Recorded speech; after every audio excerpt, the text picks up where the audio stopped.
नमस्कार मंडळी. स्टार प्रवाहावरील घरोघरी मातीच्या चुली या मालिकेच्या पुढील येणाऱ्या भागामध्ये आपल्याला असं बघायला मिळणार आहे की शुरू आणि राहुलचं लग्न सुरू असतं तेव्हा आता जानकी तिला भेटलेलं विक्रांतचं मुळशीचं तिकीट घेऊन ऐश्वर्याकडे येते आणि तिला लग्न मंडपातून आवाज देऊन तिच्याकडे बोलवते आणि ऐश्वर्याला म्हणते की हे बघ.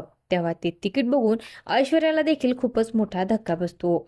तेव्हा जानकी तिला म्हणते की ऐश्वर्या, तुझा संशय खरा ठरला. सूर्यवंश आपल्याशी खोटं बोलल्या. ऐश्वर्या, तेवढंच आता गुरुजी विवाह संपन्न झाला असं म्हणतात आणि हे ऐकल्याच्या नंतर ऐश्वर्याला आणि जानकीला खूपच मोठा धक्का बसतो.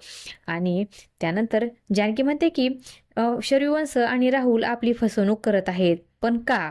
आता याचा छडा आपल्या दोघींना लावावाच लागेल.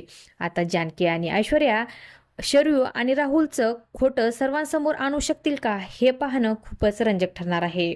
अशाच मालिकांच्या नवनवीन अपडेट्स पाहण्यासाठी आपल्या चॅनलला सबस्क्राईब करा आणि व्हिडिओ आवडला असेल तर लाईक आणि शेअर करायला विसरू नका. धन्यवाद.